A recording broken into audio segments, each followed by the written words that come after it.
여러분 안녕하십니까, 백운기입니다. 아침에 일어나니까 온 천지가 하얗더군요. 나무들이 흰 옷을 입고 있는데 참 포근해 보였습니다. 옛날에는 산도들도 나무도 하얀 눈으로 지붕에도 하얀 눈 이런 노래 불렀는데 요즘에는 아파트 숲이 돼가지고 그런 노래 부르기는 좀 뭐하고 아파트 주차장에 가득 쌓인 눈을 보면서 한숨 짓는 분들이 많지요. 세대가 그렇게 됐습니다. 남쪽엔 또 비가 오신다고 하네요. 이래저래 봄은 옵니다. 이제 총선까지 48일 남았는데요. 국민들은 의료 대란으로 걱정이 하늘을 찌르는데 대통령은 이번에는 또 울산에서 그린벨트 확 풀어버리겠다고 그렇게 약속을 하더군요. 참 조마조마한 하루가 계속되고 있습니다. 오늘 여러분 모시고 백운기의 정치 1번지 힘차게 출발합니다.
이 정권 입틀막 정권입니다. 그냥 입을 틀어 막습니다. 근데 입 틀어 막는 것에서 한 걸음 더 나가서 바른 말 하는 사람을 잡아 넣으려고 합니다. 박정훈 대령, 누가 봐도 그 수사 제대로 한 거 아닙니까? 결재까지 받지 않았습니까? 그걸 뒤집어 엎은 사람 누굽니까?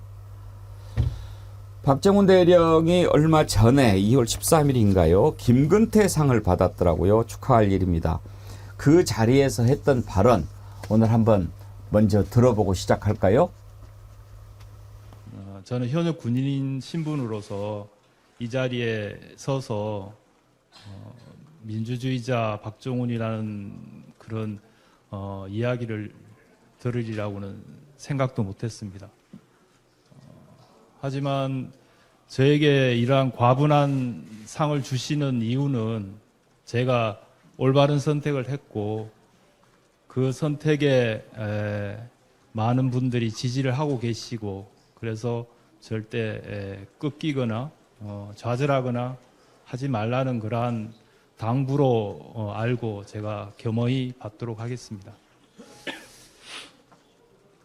돌이켜보면 벌써 최수근 상병이 그 순직한 지도 7개월째 지나고 있습니다. 참 세월이 빠른 것도 같고 그 시간 정말 쉽지 않은 그런 시간을 보낸 것도 사실입니다. 사실이고 작년 7월 19일이었습니다. 최수근 상병이 순직한 날이. 그래서 저를 비롯한 저희 부하들은 그 병사의 죽음의 실체적인 진실을 규명하기 위해서 최선을 다했고 그 결과를 해병대 사령관, 해군 참모총장, 국방부 장관에게까지 제가 직접 대면 보고를 다 했습니다. 언론에서 보시는 바와 같이 결재도 다 득했습니다. 그런데 24시간이 채 지나지 않아서 그 결정은 다 뒤집어지고 상황은 엉망진창이 되어버렸습니다. 그때 제가 느꼈던 감정은 대한민국은 법치국가다. 법 앞에서는 누구든 다 평등하다. 그것이 이병이든 장군이든 심지어는 절대 권력자이든 법 앞에서는 다 평등한 것이 바로 대한민국 법치국가다. 이렇게 돼서는 네, 더 듣고 싶지만 시간상 여기까지 듣도록 하겠습니다. 제가 저 박정훈 대령의 발언을 들으면서 어떤 생각을 했는지 아십니까? 부승찬 대변인, 박정훈 대령이 지금 나이가 어느 정도나 돼요? 50대 중반, 50대 중반. 예, 중반이 됐고요. 원래는 지난해 전역을 앞두고 있었습니다. 근데 무슨 말씀을 드리려고 하냐면 예, 링컨이 그랬던가요? 남자가 나이 40이 넘으면 자기 얼굴에 책임을 져야 된다. 어떻게 살아왔는지 그 얼굴을 보면서 그 눈빛과 태도만 봐도 참 박정훈 대령이 어떤 사람인가 알 것 같다 그런 생각이 들더라고요. 혹시 개인적으로 좀 아십니까? 아니 전혀 모르고요. 음. 대변인 할 때는 실질적으로 뭐 이제 수사단장이나 이런 분들은 볼 일이 없잖아요. 예. 근데 상황은 그려집니다. 상황은 그려지고요. 그때 이제 저도 뭐 이해람 중사라든지 뭐 이런 사건들이 많았기 때문에 국방부 장관이 어떤 지침을 내렸고, 그다음 안보실에서 어떤 지시가 내려왔고, 이런 상황이 다 그려지거든요. 이제 그려지는 상태에서 지금 결과들, 그러니까 제보들이 들어오고 문자 메시지가 공개되고 통화 내역이 공개되는 거 아니겠습니까? 그래서 항상 저도 이제 뭐 천공과 관련된 논란이 제기됐을 때 진실은 언제나 승리한다라는 생각을 갖고 지금까지 버텼거든요. 물론 힘든 나날이 계속이었지만 마찬가지입니다. 박정훈 대령도 그 조직 내에서 어떤 위계에 따른 이루어지는 것들을 제가 상상한 거랑 마찬가지로 박정훈 대령도 겪었고, 그리고 진실 앞에 당당해지려고 노력하는 그 모습이 얼굴에 딱 드러나는 거 아닌가 싶습니다. 박정훈 대령의 말을 100% 믿습니까? 저는 100% 믿습니다. 왜 그러냐면 군검찰에나 이제 압수수색을 받으면서 느꼈던 게 뭐냐면요. 정말 짜여진 각본대로 가고 있구나. 나를 왜 이 자리에 소환했을까 하는 생각이 들었거든요. 마찬가지로 박정훈 수사단장도 똑같은 거잖아요. 똑같이 짜여진 각본에 의해서 구속영장을 청구하고 이런 절차들이 다 이루어지고 서로 간에 입을 맞추고 이런 것들이 전부 이루어지는데 지금 밝혀지고 있잖아요. 예. 김성환 평론가. 진실은 반드시 드러나게 돼 있죠. 그럼요. 저는 이 사건 다음번 정권 바뀌고 나면 재수사할 거라고 봅니다. 지금은 덮을 수 있지만 나중에 정권이 바뀌어도 덮을 수 있을까? 그런 생각을 하게 되고요. 그러니까 모든 뭐 상황은 굉장히 복잡하다고 설명하고 있지만 아주 간단한 것 같아요. 국방부 장관이 자기가 결재를 했어요. 근데 결재한 걸 다시 또 결재를 한 거예요. 또 뒤집은 거예요. 그런 경우가 있습니까? 전혀 없습니다. 그러니까요. 국방부 장관 위에 누가 있습니까? 그럼 그 위에 있는 누군가가 다시 하라고 얘기하지 않았겠어요? 자기가 결재한 건데 국방부 장관을 움직일 수 있는 사람은 우리나라에서 대통령밖에 없잖아요. 그럼 그거 하나로 모든 걸 다 설명할 수 있다고 저는 생각해요. 네. 근데 상황을 너무 복잡하게만 지금 자꾸 몰고 가고 있는데, 그러니까 그렇게 하면 대통령실이나 대통령이 그 당시 언론 보도를 보면 대통령이 경로했다는 거잖아요. 또 그놈의 경로는 맨날 하는지 모르겠는데 그 경로하고 난 다음에 그 다음에 상황이 이렇게 됐다고 얘기를 하는데, 그러면 결국 대통령이 위법 행위를 지시한 게 되는 거잖아요. 그럼 나중에 가서 대통령의 면책특권이 사라졌을 때 그때도 과연 그렇게 얘기하고 그냥 넘어갈 수 있을 것인가 이런 생각이 듭니다. 차정 교수님 또 엊그저께 네. 군인권센터에서 네. 윤석열 대통령이 세세한 내용을 처음부터 다 보고를 받았다 이런 증언도 나오지 않았습니까? 그 인과관계가 또 매우 중요해진 것 같아요. 그렇죠. 뭐 그저께 그 한겨레 단독으로 예. 보이 있게 보고를 했다는 뭐 그런 기사가 떴잖아요. 공교롭게도 그날 신문으로 기억을 하는데 성한용 그 대기자가 예. 뭐를 썼냐면 대통령 공소시효는 중지되어 있다는 칼럼을 썼어요. 그러니까 지금 맞아요. 대통령 지금 일단 뭐 지금 소출을 안 당하고 있지만 대통령 임기 끝나고 나면 지금 켜켜이 쌓여 있는 여러 가지 문제들에 대해서 뭐 지금 뭐 제가 생각에는 뭐 정권 교체가 설사 안 된다 하더라도 다음 정권에서는 이 국민적인 분노 이런 것들을 감안했을 때 가만히 있지 못할 것이라는 생각이 든다는 겁니다. 그렇기 때문에 저는 결국 정의는 구현되는 건 시간의 문제라는 생각이 들고요. 아까 박정훈 대령님 말씀하셨는데 제가 뭐 나름대로 알기로는 박정훈 대령이 학군 출신이에요. 학군 출신 맞아요. 경북대 법대를 나왔어요. 경북대 법대를 나왔는데 법학도였죠. 그래서 아마 제 생각에는 아마 법조인이 되고 싶었던 것 같아요. 그러다가 이제 군문에 들어서 결국 지금 이제 수사단장이 소위 말해 지금은 그런 표현은 안 쓰지만 군사경찰이라 옛날로 치면 헌병이잖아요. 그렇죠. 그러니까 지금 해병대의 헌병대장이거든요. 그렇게 되면 나름대로 사명감도 갖고 있고 그리고 상당히 일종의 뭐랄까요, 열심히 공부하는 군인. 고려대 법대 법학 박사 학위를 받았어요. 제가 듣기로는. 근데 뭐 저는 이 박정훈 대령의 이런 이력보다 더 중요한 것이 기억하시겠지만 1992년도 국회의원 선거 때 그때 군부제자 투표의 부정행위를 그때 고발한 사람이 있습니다. 이지문 중이라고. 예. 그래서 사실은 대한민국의 군대에서 군부제자의 부정이 그 이후로 사라졌어요. 제가 85년도에 제가 1.2 총선 때 제가 군대 생활했거든요. 그때 상당히 진짜 우리 병사들이 찍는데 상당한 애로가 많았습니다. 그런 상황을 제가 겪었기 때문에 그러고 나서 87년 민주화 이후에도 계속적으로 그게 간행적으로 반복돼 왔던 거예요. 근데 누군가가 용기 있게 그걸 지르는 바람에 폭로를 하는 바람에 그 이후로 그것이 완전히 바뀌었거든요. 저는 박정훈 대령의 이 지금 용기 있는 행위가 또 대한민국의 군에서의 잘못된 하나의 그거를 바꾸는 중요한 이정표를 저는 세울 거라는 생각이 듭니다. 예. 그때는 군대에서 투표할 때 투표 용지 접지도 못하게 했잖아요. 우리 이 뒤에서 보고 있잖아요. 사관학교도 마찬가지거든요. 저는 이제 어. 부재자 투표를 사관학교에서 하잖아요. 그러면 훈육관들이 보고 있어요. 어허. 예. 아, 저도 군대 시절에 90년대 초반에 투표를 했는데요. 그때 투표용지를 이게 접으면은 도장이 찍힌다고. 이게 이쪽 도장이 이쪽에 묻으니까 이렇게 들고 후후 불라 그랬어요.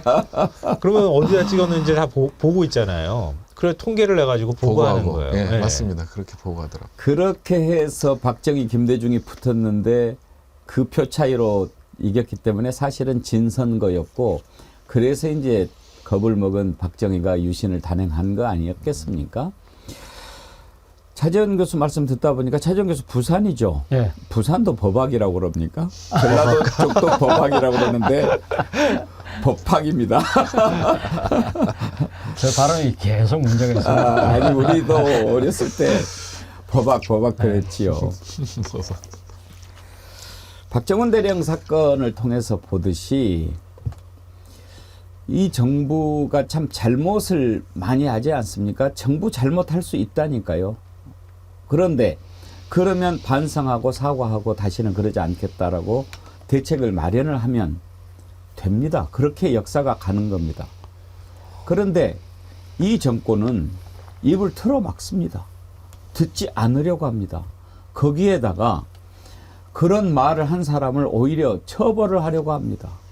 뇌물을 받아먹은 사람을 피해자라고 하고 바이든 날리면 아직 결정도 안 났는데 1심 판결만 가지고 MBC에 과징금 제재를 내립니다. 나중에 바뀌면 또 어떻게 하려고 합니까? 가해자와 피해자를 뒤바꿉니다. 지금 최수근 상병 사망 사건 수사 외압 사건 외압 의혹은 누가 가해자입니까? 누가 피해자입니까? 이게요. 진실은 다 드러나게 돼 있습니다. 이 정권 들어서 입틀막이 계속 벌어집니다. 진보당의 강성희 의원 대통령한테 한마디 했다고 입틀에 막혀서 끌려나갔는데 또 얼마 전에는 카이스트 졸업생 R&D 예산 생생 내지 말고 이렇게 또 했더니 그걸 또 끌고 나가버렸잖아요. 이번에는 의료 대란 관련해서 의사가 대통령한테 한마디 하려고 그랬더니 또 입을 틀어막고 끌어나갔더라고요. 아니 다 그렇게 입 틀어막을 겁니까? 그 장면 한번 보시죠. 대통령님이 국민 목소리 듣겠다라고 오늘 제목이 뭔지 아세요? 행사 제목이 뭡니까? 저희 다 알고는 있습니다. 예, 알고는 있고요. 이렇게 의료계 대표자가 왔는데 대통령님이 말씀을 안 듣겠다는 말씀이 돼요 지금 대통령이 국민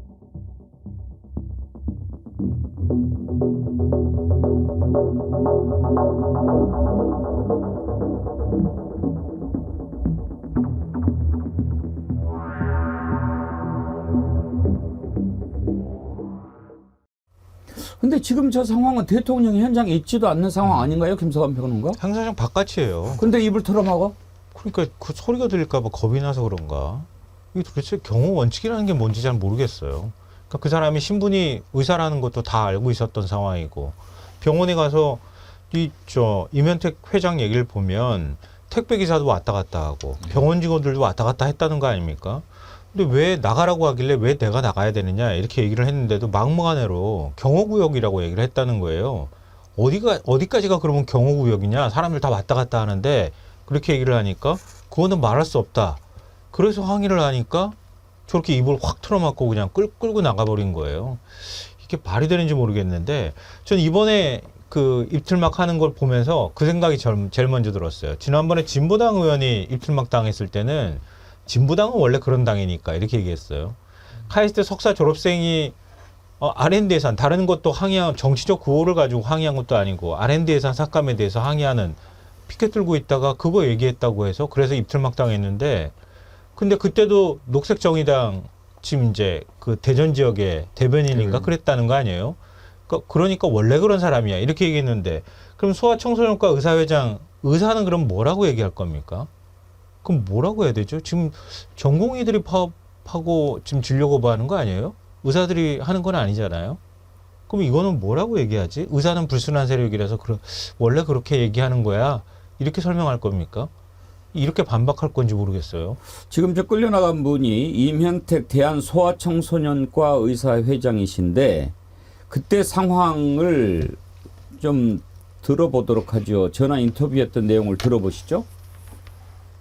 지금 택배기사도 왔다 갔다 하고 병원 직원들도 왔다 갔다 하는데 내가 왜 나가야 되냐 그렇게 얘기를 했는데도 막무가내로 나가라고 그래서 그러면 경호구역이 어디까지냐 그 밖으로 나가겠다라고 했어요. 그랬더니 그거는 말할 수가 없대요. 그 옥신각신하다가 일방적으로 그 잡고 입 틀어막고 끌어내더라고요. 아니 최재형 교수 저런 네. 상황에서 입을 털어막고 끌어내는 것은 안 되는 거 아니에요? 안 되는데 좀 우리가 이 시청자들을 위해서 제가 좀 상황 설명을 좀 할 필요가 있을 것 같아요. 그러니까 앞서 이야기했던 강승희 의원이나 그리고 또 카이스트 졸업식하고는 좀 상황이 달라요. 어떤 상황이 다르냐면 이분은 대통령 행사에 공식 초청을 받으신 분이 아니에요. 그래서 아마 이 지금 대통령이 이번 그 의대 정원과 관련해서 가장 큰 문제가 되는 부분이 소위 말 필수 진료 부분이 지금 의료 수가가 낮기 때문에 의사들이 점점 빠지고 있잖아요. 그럼 이 문제를 어떻게 할 것인가를 갖고 이제 토론을 하는 장소라는 이야기를 듣고 이분이 지금 대한 소아청소년과 회장이잖아요. 예. 지금 대한 소아청소년과의 지금 의료 지금 진들이 많이 지금 다른 데로 전가를 하고 있잖아요. 예. 소위 말 수가가 낮기 예. 때문에 이런 부분들에 대한 문제를 아마 본인이 제일 잘 안다고 생각한 거예요. 그렇기 때문에 이 한다는 내용을 알고 찾아간 거예요. 찾아가서 내가 이 부분 내가 전문가다. 내가 회장인데 내 의견을 좀 개진시키게 해달라. 그 이야기를 하는데 우리는 지금 그러니까 딱 정해진 사람 말고 못 들어갑니다 하면서 막은 거예요. 그래서 자기 나름대로 충분히 이제 설명을 하잖아요. 그런데도 불구하고 이렇게 입을 털고 앉아 끌어내는 거예요. 그러니까 목소리가 크지만 안에서 대통령 행사하는데 뭐 자기들 나름대로 그런 생각을 했겠죠. 근데 저는 그런 생각을 해요. 사실은 지금 이분이 딴 분도 아니고 지금 가장 이 핵심적인 이 지금 지위에 계신 분이잖아요. 왜 이분이 빠졌을까 하는 부분도 의문이긴 하지만 그렇다고 하더라도 이 예정에 없던 사람 절대 그러면 못 들어가느냐? 그건 아닐 거라고 저는 보거든요. 사실은 이러한 상황이 생기면 만약에 지금 현장에 있는 경호원들 같은 이런 분이 오셨습니다 하면서 쪽지를 안에다가 보통 넣는 게 이 상례죠. 그걸 보고 안에서 판단을 해서 그럼 모셔라. 이렇게 하는 것이 맞는데 근데 그렇게 안 하는 이유는 뭘까요? 준비되지 않은 발언, 대본이 없는 행사는 대통령이 안 하겠다는 거죠. 그러니까 쉽게 말하면 준비되고 자기가 나름대로 충분하게 학습되지 않은 내용은 함부로 말을 못 하겠다는 이 일종의 자신감이 결여된 거죠. 또 하나의 문제는 뭐냐면 국민들이 하고 싶어하는 이야기들을 대통령은 자신이 먼저 하고 싶어하는 말만 하겠다는 그 잘못된 자세에서 이런 일들이 벌어진 것이 아닐까 저는 그런 생각이 듭니다. 부승찬 대변인 지금 저렇게 막 입 끌어막고 뭐 이렇게 그냥 하고 그러면은 국민들이 조용합니까? 지금 조용한 거를 많이 피부로 경험한 것 같습니다. 이게 입틀막이라는 게 지금은 행동으로 옮겨지는 건데요. 실질적으로 봤을 땐 언론에 재갈 물리는 거라든지 비판한 세력들에 대해서 단체들에 대해서 이제 법적 제재를 가하는 거라든지 이런 것들이 전방위적으로 일어나고 있잖아요. 이것도 일종의 입틀막이죠. 제 사건 같은 경우도 합리적인 의혹을 제기한 거잖아요. 그럼에도 그다음에 MBC도 마찬가지고 바이든 날리면 사건도 그렇고 그다음에 MBC 기자 한동훈 개인정보 유출했다라는 여기자 그냥 압수수색 그다음에 이제 남성 수사관들이 이제 속옷까지 다 뒤지고 뭐 이런 것들이 전부 입틀막의 일종의 행위들이고요. 그리고 대통령 주변에서는 이제 경호원들이 이제 입틀막들을 하는 건데 실제적으로 봤을 때는 저 자리에서 과연 입틀막을 해야 되느냐에 대해서는 저는 아니라고 보는 이유가 뭐냐면 저희도 이제 대통령 행사를 하잖아요. 문재인 대통령 계실 때 이제 대통령 행사를 하면 그 대통령 동선하고 사이가 얼마 안 돼요. 이렇게 경호구역 자체가. 그리고 그 앞에 뭐 이제 전기 그 감식기, 전자감식기라든지 이런 것들이 다 위치하고 그 밖에서는 자유롭게 다닐 수 있거든요.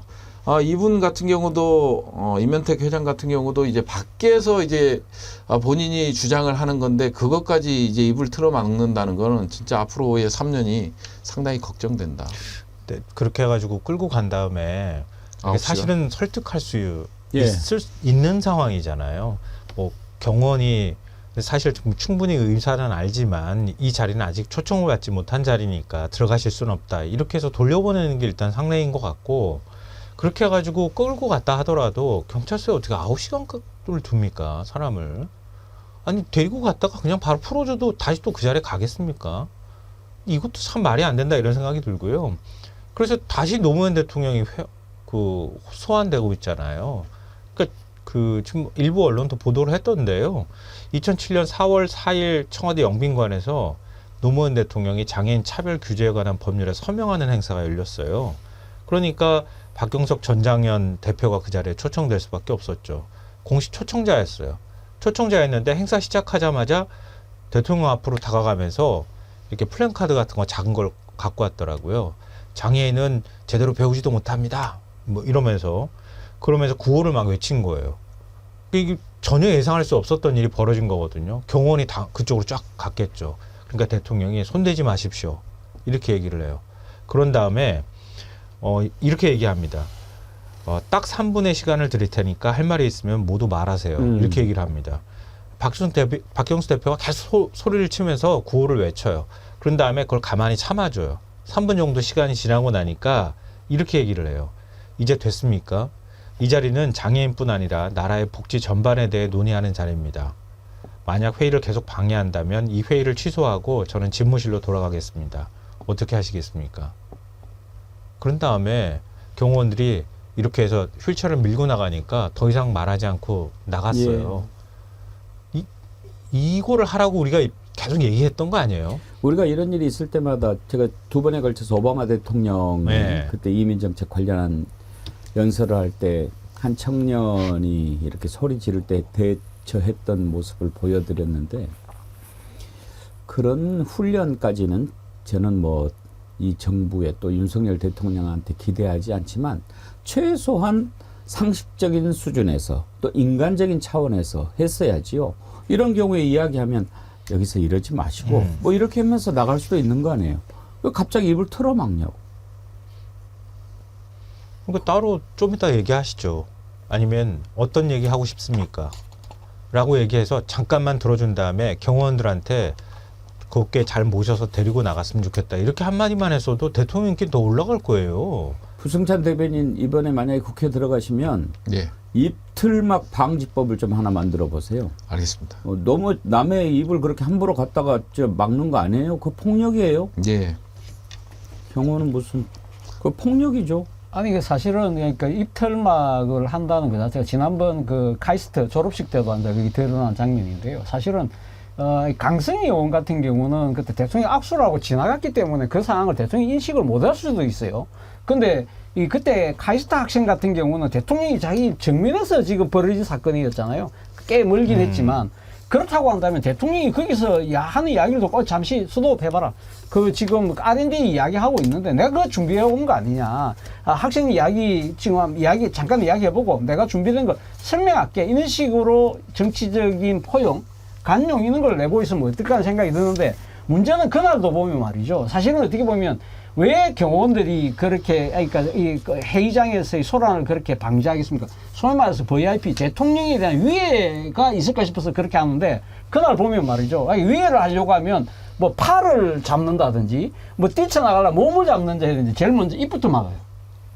그렇잖아요. 그건 위에 그 요소를 제거하는 게 아니고 대통령이 신기를 불변하게 하는 말을 막겠다는 그 행동이 몸에 배어 있다는 것을 보여주는 거예요. 뭐 말해서 총알이 나갑니다. 그러니까요. 그러니까 위의 목적 때문에 대통령, 그러니까 이렇게 지금 경호원들이 가임 일종의 뭐랄까 여기 대응을 할 수 있도록 만들어 놨는데 사실은 정말 정작 위에 되는 것보다 제일 먼저 입부터 막는다? 이거는 진짜 이 국민들의 입에 재갈을 물리려는 그러한 행위로 비칠 수밖에 없는 거죠. 지금 입을 틀어막고 싶은 사람은 우리예요. 입이 아니라 경호처장이 주둥이를 틀어막고 싶어요. 대통령의 심기경호를 다 하려고 저러는지 모르겠는데요. 그러니까 그런 얘기를 하잖아요. 지난번에 진보당 의원 문제가 있었기 때문에 그러면은 이게 여론이 시끄럽다고 하는 걸 대통령이 글쎄요, 요즘 보고를 제대로 하는가 모르겠어요. 하여튼 보고는 하든 안 하든 간에 알았을 거라고 저는 생각하거든요. 그러면 비슷한 일이 발생했을 때 그러면 어떻게 대처하면 좋을지 이게 대통령실하고 최소한 경호처장하고 소통을 해야 하지 않았겠습니까? 근데 똑같은 일을 계속 반복한다는 얘기는 자기들의 행동이 맞다고 생각하는 거예요. 그러니까 원래는 이렇게 이런 문제가 똑같이 발생해도 이렇게 하는 게 잘했어 라고 생각한다는 거예요. 대통령도 그렇고 대통령실에 있는 사람들도 이게 말이 안 되는 거잖아요. 그 실질적으로 봤을 때 저는 개인적으로 생각하면 대통령이 모를 수도 있다. 그리고 그냥 하찮게 생각할 수도 있다. 이런 생각이 들고요. 전적으로 경호처장인 김용현이 이 일을 전부 경호와 관련된 것들을 전부 처리하는 게 아닌가 하는 생각이 들었는데 제 책에도 김용현 경호처장 지명 제2의 차지철 대나 이런 게 있거든요. 상당히 이게 독단적이고 그리고 이제 대통령의 고등학교 충안고 1년 선배이다 보니까 정권을 경호처장한테 줬고 그리고 이제 대통령은 보고 자체를 받지 않는 게 아닌가. 받더라도 이런 소란이 있었고 이렇게 처리했습니다 정도로 간편 보고만 받는 게 아닌가 하는 생각이 들어요. 그래서 지금쯤 이 정도 사건이면 아무리 문외지만 윤석열 대통령은 경호처장에 대해서 경고나 그리고 경질성 멘트 그리고 경질성 멘트는 뭐 경로죠. 이 정도는 충분히 했어야 되는데 그게 이루어지지 않는 걸로 봤을 때는 경호처장이 독자적인 행동을 하고 있는 게 아닌가 이런 생각도 해봅니다. 제2황님이 해결 방안을 하나 보내주셨는데 막으면 물어버려. 그러고 싶지만 또 아이고 물면 또 그냥 있겠습니까? 그 폭행죄로 처벌한다 그럴 거예요. 그럼요. 그건 또 뭐 바로 저기 하겠죠. 물어버리고 싶죠. 이번에 특히 그 카이스트 졸업식에서 학생 강제로 입 틀어막고 내쫓은 것에 대해서 카이스트 출신 물리학자죠. 김상욱 경희대 교수가 이런 글을 올렸어요. 이렇게 고함을 쳤을 때 입을 틀어막고 끌고 나가는 대신 대통령이 R&D 예산 감축 규모의 정당성을 구체적이고 정량적으로 설명했으면 어땠을까? 대한민국 건국 이래 유례없는 규모 예산 감축에는 누구나 쉽게 이해할 수 있는 합리적 이유가 있을 테니 말이다. 이렇게 글을 올렸어요. 이분이 그 알쓸 신잡인가 거기에도 나오고 뭐 전체 재미있게 설명하고 그런 분이죠. 네, 저도 뭐 책 쓴 거 여러 권 읽기도 했는데요. 대중적으로 뭐랄까 쉽고 이해하기 쉽게 물리학을 설명한 걸로도 많이 유명하기도 하고 그런데요. 그러니까 그런 거잖아요. 설명을 못 하는 거죠.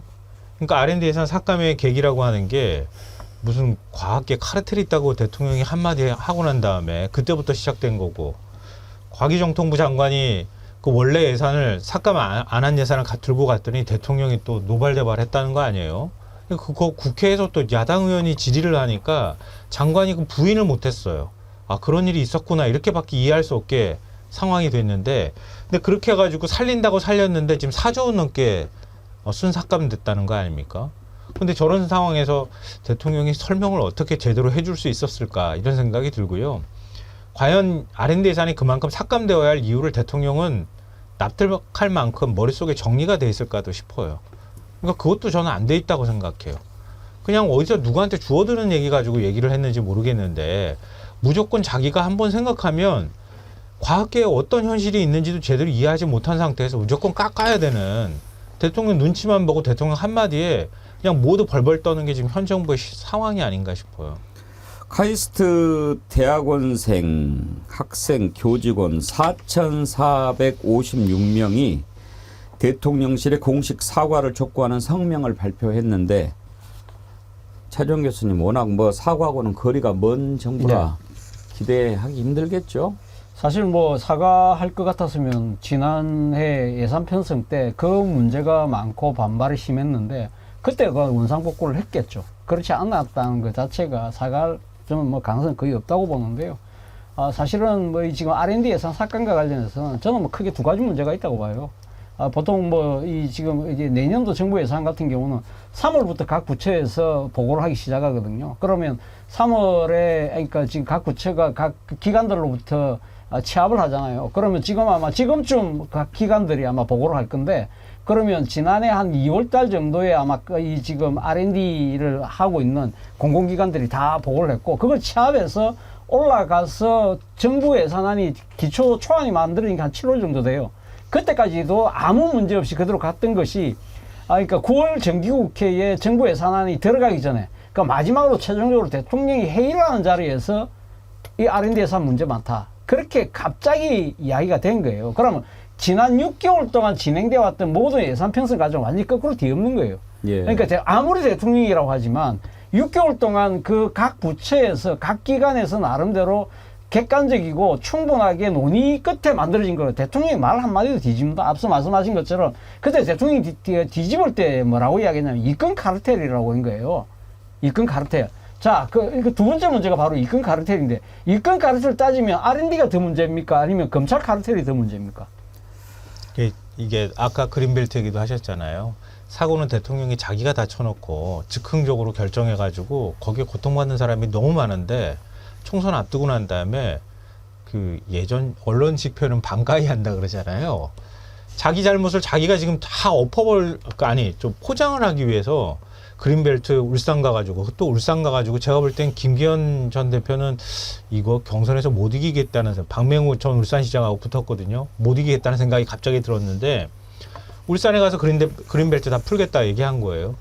근데 지금 지역이 산단 비어있는 데가 얼마나 많습니까? 그리고 지금 지역 경제가 활성화 안 되는 게 그린벨트 안 풀어서 활성화 안 된 겁니까? 울산에도 그린벨트 지금 풀어놨는데 한 40% 정도는 그린벨트 제대로 쓰지를 못하고 있다는 거 아닙니까? 근데 또 그린벨트 풀겠다고 얘기를 하고 있는 상황이란 말이에요. 지금 계속 민생 토론에서 발표하는 게 다 이런 정도의 수준의 얘기들이 나오고 있는 거예요. 그러니까 그동안에 관심도 안 갖고 자기가 엉망진창으로 만들어 놓고 선거 앞두고 난 다음에 그럴듯하게 지금 만들어 놓고 있는데 정말 여기에 현혹되지 않았으면 좋겠다. 그린벨트 정말 푼다고 그러니까 이런 글들 올라와요. 블루칩님이 울산 땅기현 대박 났네. 나리아님 그린벨트에 장모 땅 있나? 뭐 이런 걸 올라와요. 부승찬 대변인 군대 오래 계셨는데 예. 사실 표현의 자유 뭐 이런 거 하면 제일로 그동안 자유롭지 못했던 게 군이었잖아요. 그렇죠. 근데 요즘에는 군도 그렇게 안 하죠. 아니 뭐 여전히 그 틀은 있습니다. 틀은 유지하고요. 저희가 이제 언론에 뭐 인터뷰가 있거나 이랬을 때는 사전에 보고 체계를 다 거쳐서 승인을 받고 이런 게 있거든요. 뭐 여행의 자유는 자유로워졌습니다만은 옛날 같은 경우는 기무사령부에까지 보고돼서 승인받고 하지만 표현의 자유는 여전히 지금은 지금 통제되고 있는 그런 상황이다 보니까 박정훈 단장 같은 경우도 언론 인터뷰 나갔다가 KBS 언론 인터뷰 나갔다가 또 징계위까지 해부되는 그런 상황이 있었잖아요. 그래서 표현의 자유라든지 댓글 뭐 이런 거에 대해서는 상당히 처벌이 강합니다. 예. 아이고 참 답답합니다. 그리고요. 지금 공포 정치를 하고 있지 않습니까? 그러니까 어떤 얘기를 하면 입을 틀어막고 못하게 하는 것뿐만 아니라 벌을 줘요. 바이든 날리면 한번 생각해 봅시다. 많은 국민들이 바이든으로 들었지 않나요? 일단 1심 재판에서는 뭐 잘 모르겠다. 그런데 이제 그걸 보도를 했으니 책임을 져야 된다. 이렇게 했는데 저는 2심 대법원까지 만약에 가면 이거 충분히 뒤집힌다고 생각합니다. 언제가 될지 모르겠지만. 그런데 그 1심 판결만 가지고 MBC한테 이제 벌을 줍니다. 언제부터 우리가 이렇게 공포 정치 이런 거 위협을 느끼고 살게 됐습니까? 참 오래됐지요. 이렇게 무서워하고 겁먹고 많은 분들이 제가 방송에서 뭐라고 현 정부 비판하면 걱정해요. 앵커님 괜찮으실까요? 지난번에도 제가 한번 말씀드렸죠. 너 잘하고 있는 것 같다. 제 선배님 한 분이 그러셨어요. 그런데 이 정권이 워낙 비상식적이라서 걱정된다. 그런 말씀을 하세요. 지금 의사들 이제 파업하려고 하고 지금 사직서를 낸 전공의들이 절반이 뭡니까? 70% 가까이 되죠? 네. 그리고 지금 또 의대생들도 휴학을 집단으로 하고 이제 갈수록 이 의료 대란이 커지고 있습니다. 이거를 저는 처음부터 이야기했어요. 얼마나 대화를 해봤느냐. 이렇게 갑자기 몇천 명 탁 늘리겠다라고 하면 집단 반발 뻔한데 얼마나 대화를 해봤냐. 저희가 오늘 2부에서요. 대한의사협회 총무이사 모시고 그 얘기를 좀 많이 들어보려고 합니다. 그 총무이사가 정부와 협상하는 일을 제일 많이 했던 분입니다. 얼마나 대화를 했는지 한번 제가 들어보고 싶어서 오늘 모셨습니다. 한번 들어보려고 합니다. 그렇게 해놓고 이런 일이 딱 터지니까 이제 무조건 의사들만 탓을 합니다. 물론 국민의 생명을 볼모로 파업해서 국민들 건강 위협하는 거 절대 동의할 수 없습니다. 그렇지만 왜 그렇게까지 갈 수밖에 없었는지 누가 원인을 제공했습니까?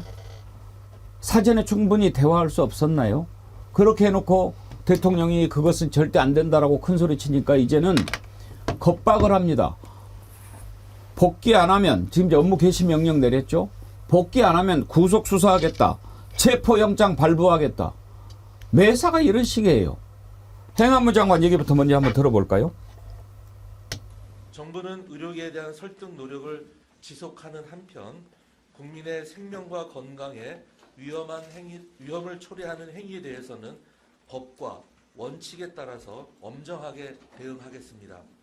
필요한 경우에는 체포영장을 발부하는 등 법령에 따른 강제수사 방식을 활용하여 신속하게 수사하고 국민의 생명과 건강에 대한 위험을 조기에 차단할 수 있도록 최선을 다하겠습니다.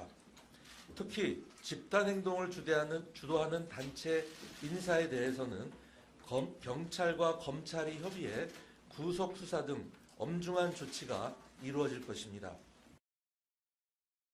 부승찬 대변인, 지금 저런 식으로 정부가 발표를 하면 사태 해결에 도움이 되겠습니까?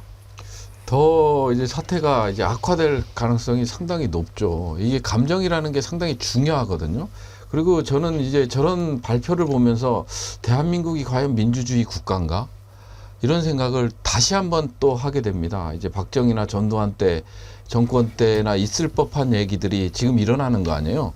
이것도 이틀막의 일종이죠. 야, 니네는 우리가 정했으니 따러.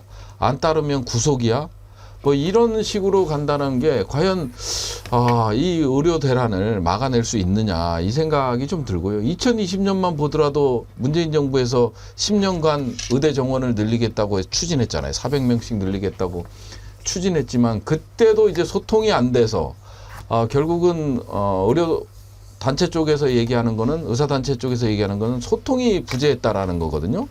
그래서 이제 문재인 정부에서도 그 정책을 접었던 거 아닙니까? 근데 이제 다시 이런 것들을 소통을 더하자는 입장에서 봤을 땐 이거는 상당히 정부의 입장은 더 악화의 일로 갈 수밖에 없다. 이런 생각밖에 안 드네요.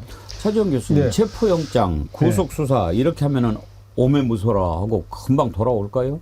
글쎄요, 뭐 저는 뭐 그럴 가능성이 거의 없다고 보는데 그럼에도 불구하고 지금 정부가 왜 이렇게 세게 밀고 가느냐? 예.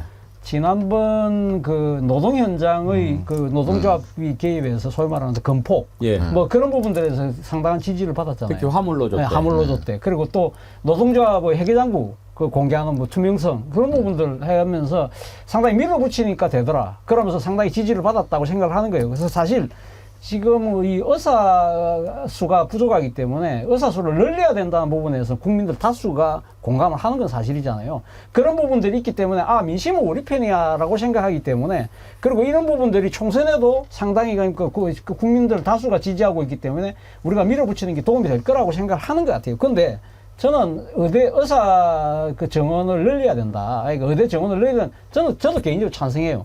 근데 지금 문제는 뭐냐면 지금 의대 정원이 3,057명인가 그래요. 근데 지금 내년에 지금 늘리겠다는 것이 2,000명입니다. 65%가 늘어나는 거예요. 자, 제가 지금 대학에 적을 두고 있는데 갑자기 65%가 늘어난다고? 그러면 어떻게 되죠?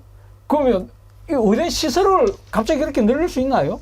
그럼 이 교수진을 그렇게 확보할 수 있나요? 그러니까요. 당연히 의대 그러니까 질이 교육의 질이 떨어질 수밖에 없잖아요. 그러니까 윤석열 대통령이 뭐라고 그러세요? 서울대 의대가 옛날 80대 초반에 260명이었는데 지금 135명이다. 260명 그때도 잘 됐다고 그러는데 사실은 80대 초반에 기억하시겠지만 졸업정원제 때문에 확 늘었어요. 그래서 30% 늘었거든요. 근데 지금 의사들 이야기를 들어보면 그때도 완전히 의대 교육이 엉망이었다는 거예요. 그런데 지금은 30% 아니고 65%를 늘려요.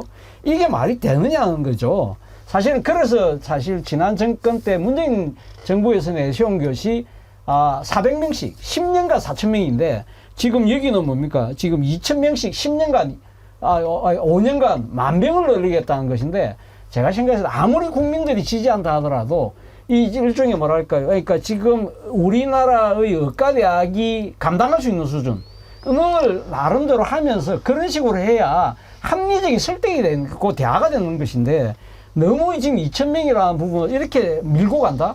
이게 국민의 뜻이라고? 이건 제가 봤을 때는 오히려 어떻게 보면 정말 국정을 난 모르겠어 라고 하는 거하고 저는 뭐 별다르지 않다는 생각이 듭니다. 이게 전형적인 선동 정치인데요. 과거 이탈리아에서 파시즘이 득세하거나 뭐 독일에서 나치즘이 득세할 때도 마찬가지였는데요. 막 가가지고 막 살인하는 거예요. 그러니까 그 추종자들이 가가지고 막 범죄를 저지르듯이 막 린치를 가하고 폭행을 하고 이렇게 하는데요. 그런데도 그 당을 지지했단 말이에요. 이게 무슨 효과가 나타났냐면은 나는 거기에 해당이 안 된다고 생각하면 나는 안심이 되는 거예요. 저쪽에 가서 막 두드려 맞고 저 사람들이 뭐 막 살인을 당한다 하더라도 방관하게 되는 거예요.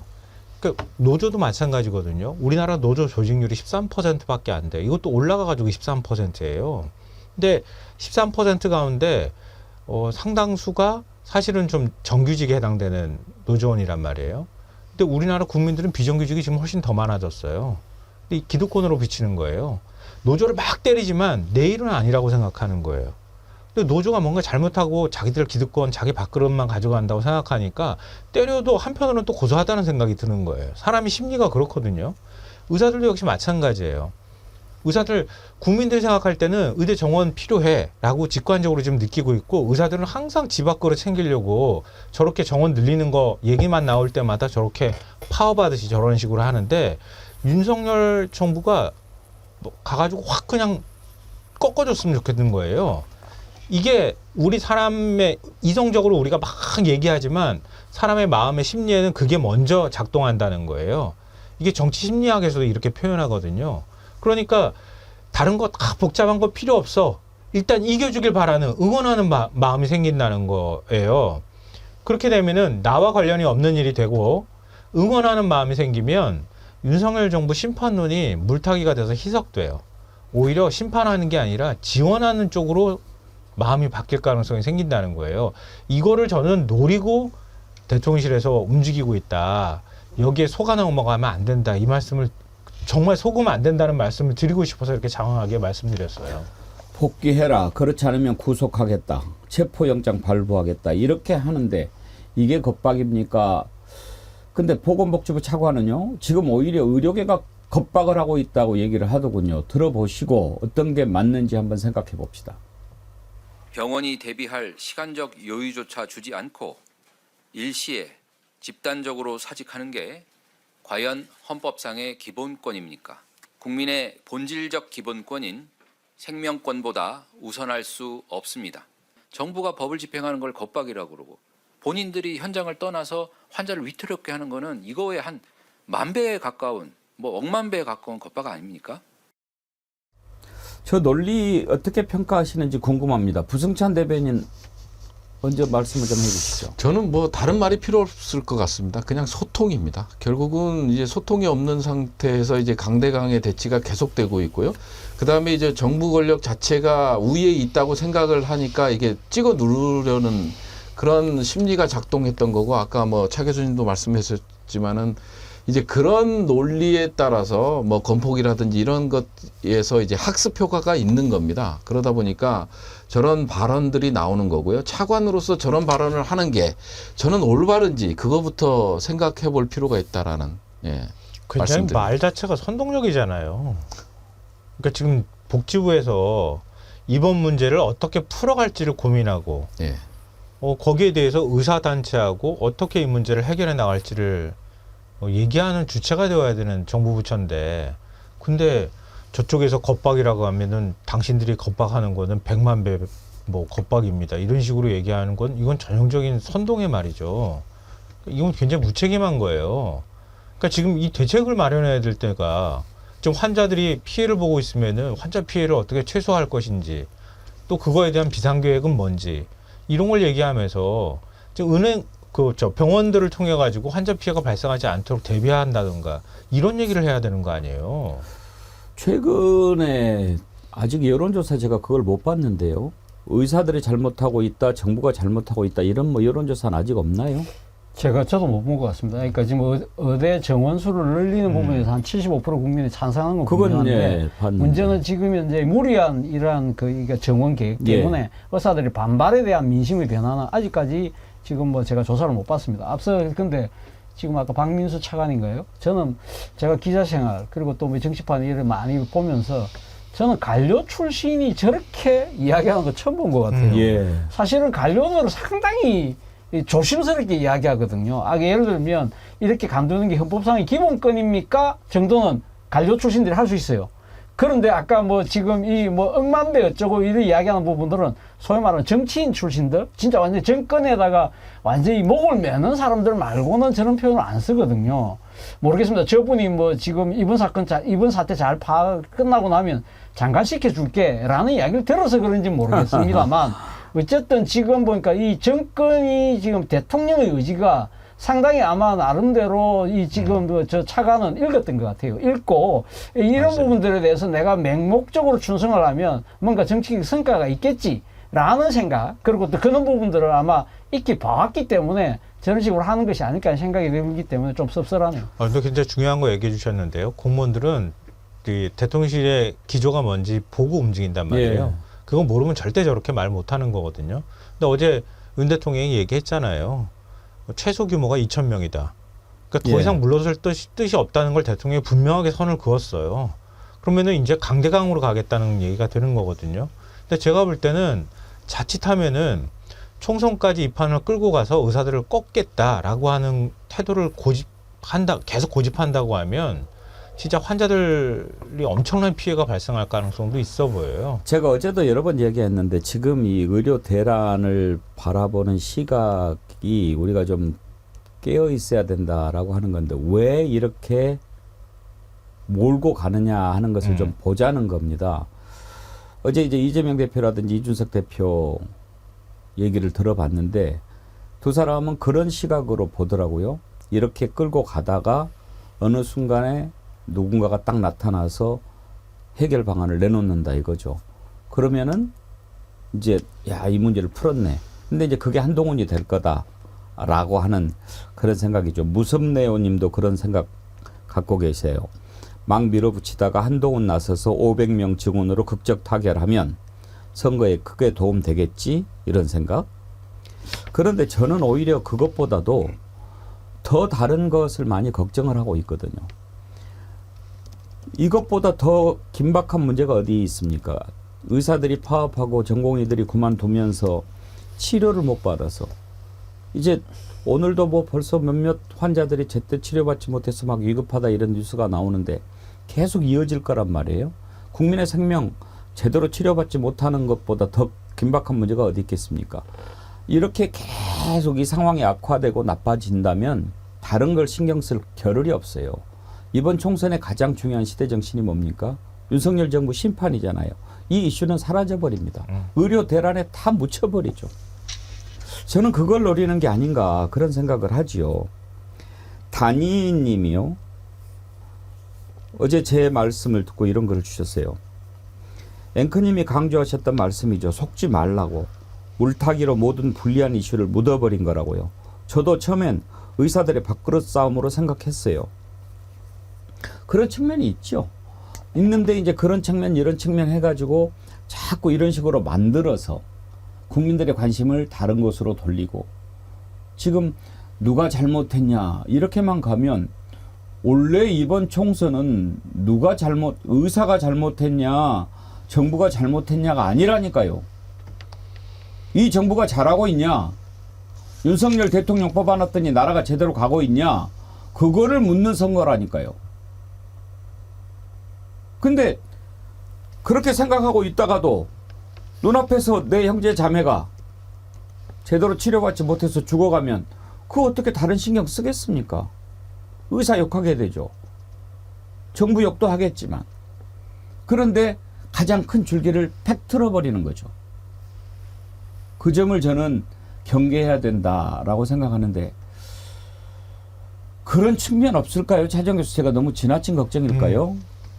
뭐 그런 측면도 분명히 있죠. 사실은 뭐 이렇게 보면 지금 여러 가지 그러니까 지금 윤석열 정부의 실정을 나름대로 그러니까 가리는 그런 효과는 저는 분명히 있을 거라는 생각이 듭니다. 그리고 또 앞서 말씀드린 대로 일단 의대 정원이라는 부분에서 명분은 지금 일단 정부가 갖고 있기 때문에 그런 부분들에 대한 불만들이 사실은 지금 이 의료 파업에 대한 불만들이 의사들의 밥그릇 뭐 이게 자기 밥그릇 지키기 쪽으로 이렇게 비껴가 버리면 뭐 어떻게 보면 정부 입장에서는 일종의 뭐 양수겸장의 그러한 상황이 되기 때문에 이런 상황을 지금 계속적으로 밀어붙인 거 아닐까라는 추측이 저는 합리적인 생각이 듭니다.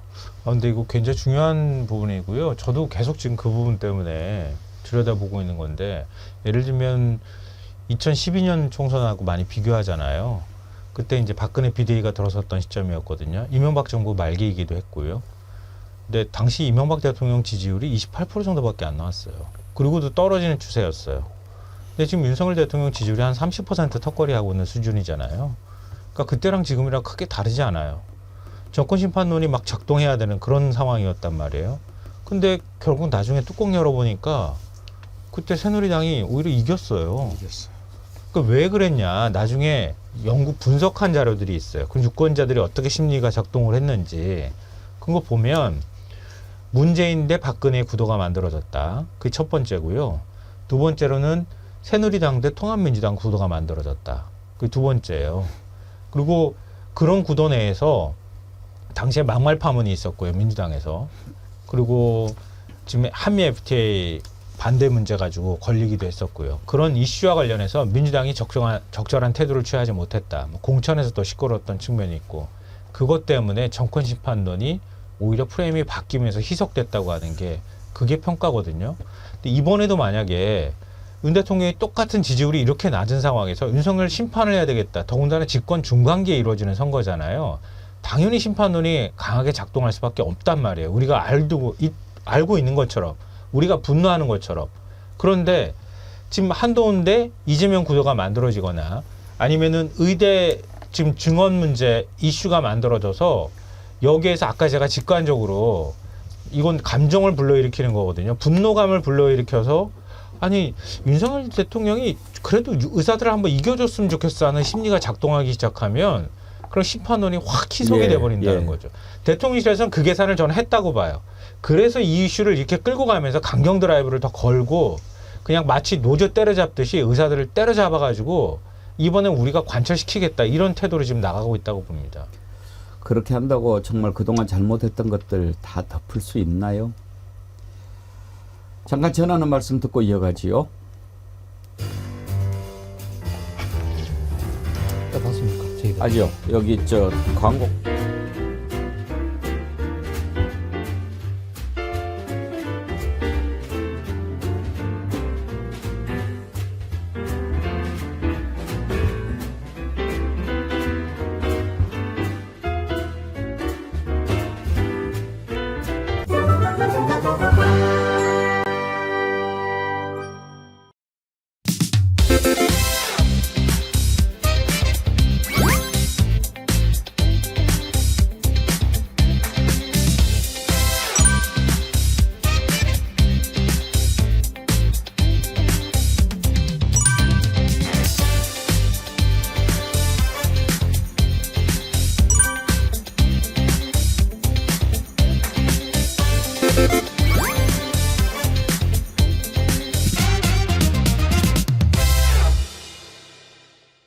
네, 정어리몰 광고도 많이 세련돼 가고 있는 것 같습니다. 정어리몰 상품 2가지만 추천하도록 하겠습니다. 먼저 달팽이 크림, 여러분이 참 좋아해 주시고 효과가 좋다고 칭찬을 해 주셨는데 누적 판매 개수가 1000만 개가 넘는다고 해요.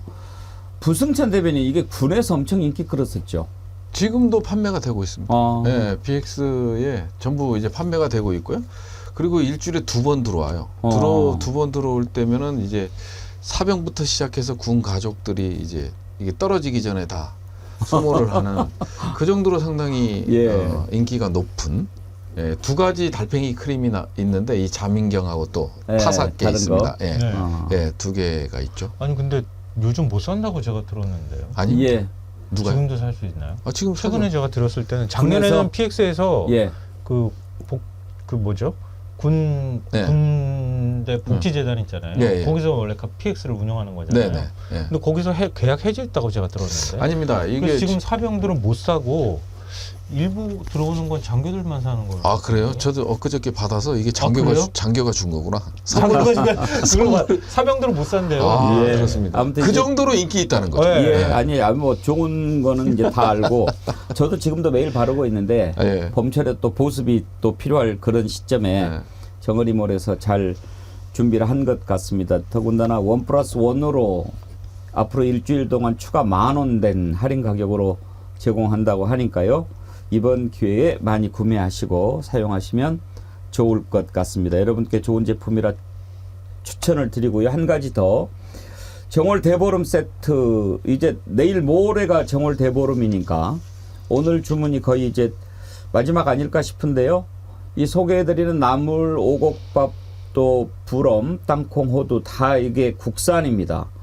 오곡 찹쌀은 경주, 나물은 지리산, 땅콩은 증안리, 약초마을, 영동 특산물 호두 아주 구성을 잘 했으니까요. 구매하셔서 정월 대보름 즐겁게 보내시기 바랍니다. 여러분께 상품 2가지 추천드렸습니다. 그리고 어제 하루에만 정기 구독 30분이 후원 가입해 주셨는데요. 진심으로 감사드립니다. 적은 액수지만 여러분이 함께 해 주신다고 하는 그 힘이, 그 신호가 저에게 큰 힘을 줍니다. 감사드리고요. 오늘의 댓글 그리고 또 슈퍼챗 보내주신 분들은 2부에서 인터뷰한 다음에 마칠 때 소개해 드리도록 하겠습니다. 상강들 보내주신 영상 한번 보면서 패널들 보내드리고요. 그리고 2부에서는 대한의사협회 총무이사 서정성 원장 만나보도록 하겠습니다. 오늘 함께해 주신 세 분, 차지영 교수님, 김성환 평론가, 부승찬 대변인께 감사드립니다. 수고하셨습니다.